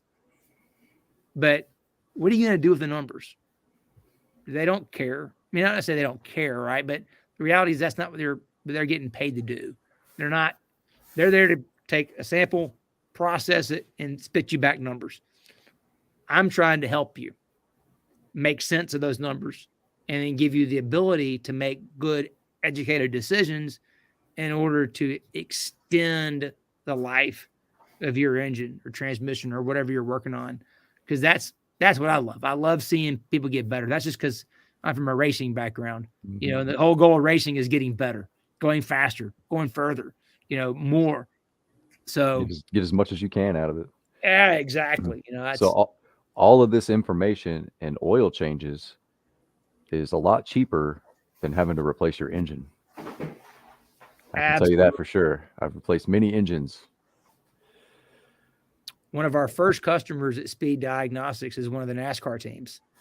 And in fact, the reason kind of why we started it is because I mentioned before, we used to work with Lubrizol, but then things changed. And we did all this stuff at their side, right? We used their lab to do all the testing. And then we looked at all the data. We made our own decisions based on that data. But then when things started changing at Lubrizol, we couldn't get the data back as quickly as we used to before and all that. And I get it. It's a business change, priorities changed, and it was no hard feelings. We were like, we have to have the data. And so, okay, I'll do it myself. I'll organize it. So I got everything organized. And so we started doing it. And where this used to be something that was essentially, we'll call it part of the cost of the oil program, now they had to pay for it separately. There was a little bit of, we'll call it hesitation, but you already think, well, a NASCAR team, really, they're going to hesitate over $70. Come on. You're kidding me. But that's, everybody has budgets and things like that. So there was a little bit of a hiccup early on about, it's how much is it going to cost and everything. So let's do it. We saved one race. We like 3 races in, we caught an engine that was going to fail that they were about to run the next race with. And you're like, save the whole season, right? I mean, it's like literally saved them like $1 million difference in over prize $70. Yeah, over $70. Like, Well, it's forever, right? You're forever. We'll buy oil analysis kits forever. We don't care. $70 is cheap insurance. Do you check transmission oil? Do you test it? We do, yeah. Okay. So that was Chris that asked that. Jonathan was about to ask the same thing. I'll say 98% of every sample we get is an engine oil sample. We get some transmissions and some gear samples, but it's amazing. Anything that's got a fluid in it, you can sample it. But man, you hardly ever see the other stuff. Transmissions and rear ends are neglected all the time. Oh, they are the redheaded stepchildren. They're not even redheaded or not even stepchildren. They're homeless. They're not even seen or cared about. It's terrible. Antifreeze too, and brake fluid, believe it or not. Oh, Yeah. Oh man, see that brake fluid deal, man. Anthony, that's a big one because my dad's got an old Cup car. We're gonna take back out and let him go ride it again. It's been sitting for 20 years, and that was one of the first thoughts I had: antifreeze and brake fluid. You know what's happened to that radiator with antifreeze sitting in that thing for 20 years? I guarantee it's junk. And that leaded fuel in the fuel cell, I know the fuel cell, all the fuel lines are junk. There's no way. That's turpentine now. Oh God, it's gotta be awful. Lacquer thinner. Oh, that's gonna be the nastiest part. The part that I'm not worried about is the transmission and the gear. They're gonna be fine. I drain the oil out because they had old 75 W140 mineral in there. They're fine. How long is an engine oil sample good for? That's a great question. I had a good customer of mine, good friend of mine too. He's down in Georgia, does a bunch of Porsche and Volkswagen stuff. He had an engine he built for a guy 14 years ago. And the guy took samples from every single time he changed the oil over a 10-year period, but he never sent them in. He had them all on the shelf. And then the engine had a problem. And we asked about oil analysis. He had samples. He sent them in. We put them in an ultrasonic bath to heat them up and to agitate them, and ran them all. It was like brand new. I mean, it told the entire story of that engine's life. For 10 years. For 10 years, it sat on the shelf, did nothing. So does oil really have a shelf life? The additives do. Okay. Yeah, the additives do. The base oil itself, if we were running a straight, 30 non-detergent, nothing in there, that would live for, God, at room temperature, live forever. But the additives do. The additives do have, they will begin to decompose. Usually, Lubrizol's rule of thumb was they didn't like to see anything more than 2 to 3 years. I have a habit of when I do an oil change and I'm like my personal vehicle, pouring it out of the quarts. Before I open it, I'll shake the bottle. Yes. Yes? Yes. Okay. Yes. So I'm doing it right. Yeah. All right. Give it a little bit of shake. I'll actually just a few times and then pour it in. And if it's cloudy, when it does that, it's bad. Really? Oil should be clear and bright. That's how you know if oil is good or bad. It can be it can be colors, but if it's clear and bright, it's not hazy looking, it's good. If it's hazy, it's no good. So the additive package is just basically gone at that point. It's separating. It's beginning to separate. So that's not being dispersed because the oil is the carrier for the additive package. So I was doing it right because people would look at me like I'm crazy. I'm like, I'm mixing the additives, man. You're 100% right. Because here's the thing. If, let's say, the additives had separated and they were all at the bottom and you shook it up and you just did a pour like this, it'd pour out clear. But all the additives at the bottom. And, normal jug shaped thing right here, if you don't tip it all the way over, it's not coming out. Right. You always have that little bit left in the bottom. Mm-hmm. If you just do like this, put it down, you're in a hurry. Somebody said my urologist said cloudy is okay. There's always one in every crowd, right? There's always one. I usually get a few of them. They're all good guys. So. It's all good, yeah. We got to laugh about this stuff, right? Otherwise, take it too serious. But other thing I like to do too, on that same line, when you do an oil change, I like pouring 1 quart extra through while the drain is still open, So To redneck push that engine flush. remover. just to flush stuff out. Redneck engine flush. That's when somebody accidentally leaves a drain plug out and they fill it up. Speaking of engine flush, I hate the ideas of engine flushes. That's You don't me like 'em? personally. I don't like that idea. Now, I get it. If you have an engine that's already sludged up, there could be some benefit to that if it's already sludged up. But I hate the idea of someone doing that on the thought that their engine might be sludged up. I would only do that if you have a bore scope, or some kind of internal inspection tool that says it's super dirty and sludgy inside, and you need to do this. Because I see people say, "Oh, I'm gonna do this every year." No. No, not every year. No. Yeah, I did that with my 86 F-150 and had a 5-liter in there. Poured some of that can, I forgot what it was called, and it lasted about about 2 blocks. Lost 2 cylinders. Yeah. Day after But Christmas. you live and you learn. 17 years old. Day after Christmas, Tractor Supply had a super sale, and I bought 55 quart jugs of synthetic brand name for $7. I cleaned out the entire store. Is the oil still usable today? How many years ago? After Christmas. Day after Christmas. Oh, it's fine. Totally good. Yeah. It's Oh, he said like 3 years ago this was. it's fine. Oh, don't worry about it. Yeah. Yeah. I've seen stuff that is 8 years old still be good. The key is how you store it. If you store it inside in a climate controlled area, it will last way longer. I've seen oil go bad in 3 months being stored outside in, sub-zero temperatures. Chris gets the idea that engine flush wears out the engine if it's unneeded because it thins out the oil viscosity. Well, a lot of times what engine flushes are, they're extremely high dispersant, high detergent. You're trying to get all the crap and sludge free in the engine and so you can drain it out. So that high detergent, high dispersant level competes against the anti-wear.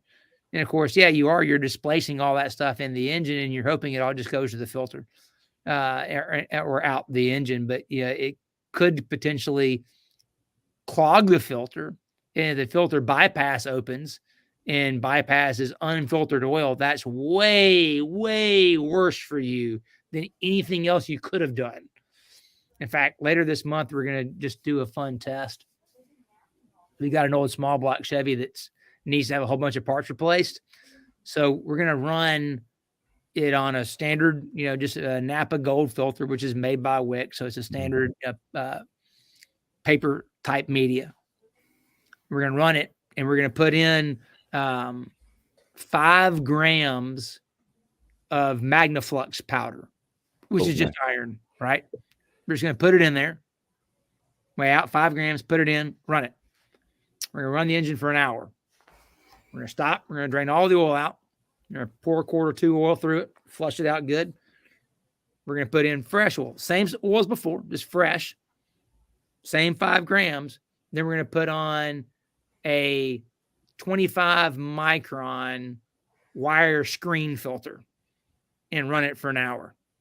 And we're going to take oil samples from the fresh and the used of each batch.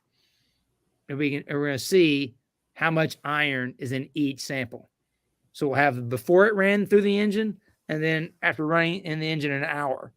It'll be interesting to see what we see on that. Based on what I know about filters from working with the guys at Wix, they used to be one of our sponsors at Gibbs. So I've been to their lab and been to the manufacturing facility. Pretty sure we're going to see a whole lot more iron in the engine from the wire screen filter than we do the regular filter. Just because it's only going to capture particles that are 25 microns and larger, and it's not going to capture anything smaller than that. And that could be a problem. All these questions popping up. The fillet catches most of it. I think he meant filter. Oh, that was me. Yeah. It can get through the oil pump. The sludge can. It can get through. Yeah. But most of the time, if it's sludged up in the pan, the screen's going to pick it up, or the oil filter is going to catch it. And that's the problem. If you clog the screen, now you cavitate the pump. Mm-hmm. Or you have oil starvation with no oil going through it. Yeah, that's why I don't like this. That's why I don't like the idea of the engine flushes, because I get the concept, but there's a lot of things that can go wrong if you don't know what you're doing. Mm-hmm. And I've done them on vehicles before with no issues. Well, you're different though. You're an educated Ford tech that knows what you're doing. Right. A lot of people, like I said, they don't know better, and they hear about it. They're like, "Oh, okay, I got this used car. I'm just going to run this through there to be safe because it's probably a good idea." And they have no idea, and then they end up trashing their engine because all that sludge, like you said, goes to the pickup screen, and now you got oil starvation. Mm-hmm. So, I mean, at the minimum, if they're wanting to flush something like that and they don't know what they're doing, you can at least go to Walmart and get some cheap couple quarts of oil, run that through it, and then do an oil change. Yeah. Change the filter. Mm-hmm.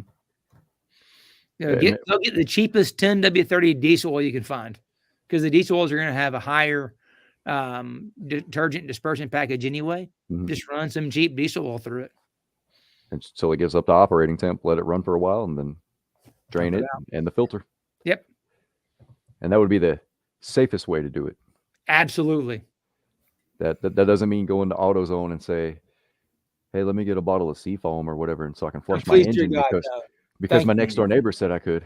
Yeah, listen. Yeah, everyone that's watching, if it says you can put it in your gas, diesel, or crankcase, don't do it.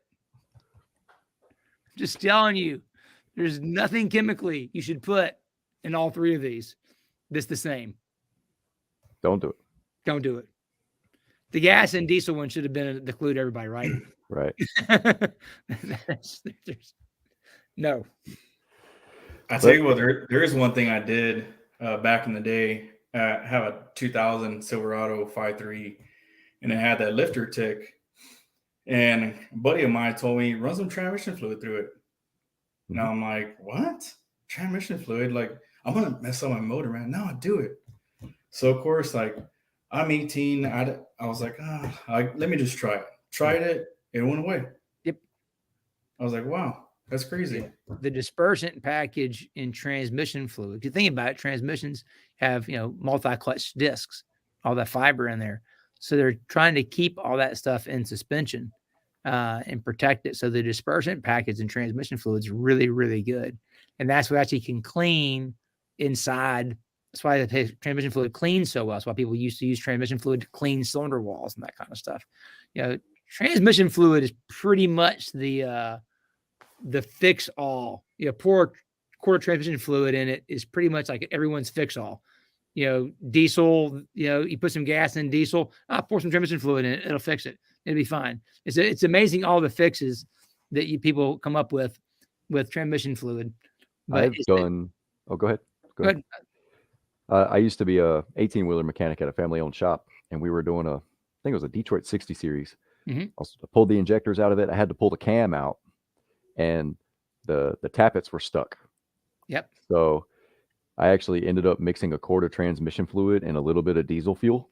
Yep. Dumped it all down in there and let it sit overnight. The next morning, everything came right out. Like I had an old Mercedes 240D, and with the ultra low sulfur diesel, which doesn't have lubricity. If I was in a pinch, I put transmission fluid in there. Worked great. Mm-hmm. Just 1 quart and a tank of fuel worked great. It worked. Oh yeah. And I actually learned that from the guy that worked for the business since they opened. He was an old school backyard mechanic, and it actually worked. And I was amazed. Is a 20 micron 99% efficiency rating oil filter good? A what rating? 20 micron 99% efficiency. 20 micron 99% efficiency. That's okay. It's not brilliant. But efficient to whose standards? Well, typically efficiency on that, if they say it's a 20, when they call out a micron and they say that, then that should be by the ISO rating. So I can't remember the exact math in my head. But a really good filter is like 99.7 is where you want to be. So the 99 sounds really good, but that's still a 1%. And so I think 1%, if I remember right, that means that's like, yeah, if 1,000 particles of 20 microns were headed to the filter, 10 of them still get through. That's better than 1,000 of them. Right. Oh, way better than 1,000, right? And it's way better than 100, right? If it was 90% efficiency, that means 100 got through. Yeah. It's a big number. But like when you get into like some of the Caterpillar off-road stuff and everything, they have filters. The micron is down in like the 8 to 10 micron range, and they're running at 99.99% efficiency because the clearances are so tight. Is crazy hydraulic stuff. They want it to be ultra clean, that to the point where they actually look at the cleanliness of the new oil and how dirty new oil is. Yeah, we had to do that there at CAT. I used to work at CAT, and we always had to send an oil sample before and after we did the overhead. Yep. So it had like a little nipple that would go through and stick onto it was like an oil pressure port. It will stick onto there, go down through that little straw and go down in there. That way you're not making any mess. Unscrew it, put it back together exactly like how you would send it to Lake Speed and then send it off. Exactly. So 20 microns at 99% for a normal everyday driving passenger car. That's not fine. bad at all. Yeah, it's fine. Yeah. What about priming the diesel fuel filters with ATF on today's diesels? It's an old trick that he was taught. You could. It's really no different than putting ATF in the diesel fuel for added lubricity and injectors. Thoughts on EV industry? So here's my thoughts on the EV industry. Toyota's CEO, not of North America, but the global CEO, a week or so ago came out and said that they're committed to doing, some battery electric, full battery electric. They're going to do some hybrid, and they're going to do hydrogen combustion because the supply chain cannot support a complete battery electric vehicle fleet. There's just not enough raw materials in the world and capacity to build enough batteries and all the other issues related to it. So obviously Toyota's been on the hybrid side for a long time. And I think hydrogen combustion will become a bigger and bigger thing in the near future because it solves a lot of the infrastructure problems. It doesn't have its own challenges. I'm not saying it's perfect, but it's not something you have to mine, right? That's one problem with electrics is you're talking about lithium, you're talking about nickel and cobalt and things like that. Those are things that you have to mine. So that you're back to strip mining. You're still having an environmental impact to do it. Hydrogen is the most abundant element in the universe.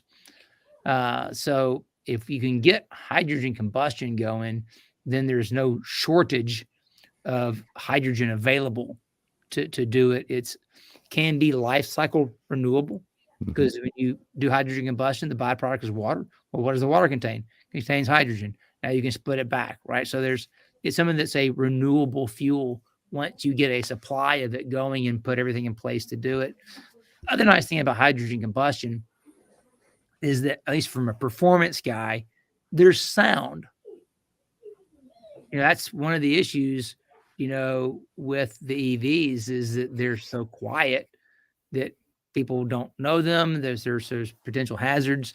They're working on trying to make tires that make more noise so that people can, hear the cars coming. So you have this,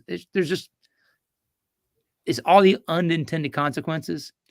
I'm not saying that protecting the environment is not a good idea and we don't need to take action about that. Obviously, you need to think big picture and be smart. I think hydrogen combustion is a alternative, and I think you'll probably find that in the future there will be a lot of the diesel applications probably end up going towards hydrogen, because it can be a fungible fuel in those type applications where we'll call it big city, inner city commuters will probably end up being battery electric. And then you probably have some hybrids for people that tend to commute further, make road trips, things like that. Then the big industry stuff that needs a big power, big torque, and performance industry will probably end up on hydrogen. That's my thought. Very well said. I'm going to have to end it right here. It's been 2 hours and 1 minute. I said 1 hour and I went 2 hours anyway. You got me. If you pull my chain, you got me talking about oil. I can't stop. There's some good questions on here, though. It's very interesting. It is. No, this is fun. This is, I enjoy doing this. If y'all want me back sometime, I'd be happy to come back because it's fun to sit and chat about these kind of things. I would definitely love to have you back. Right. So I'm going to end it right here, guys. I appreciate it.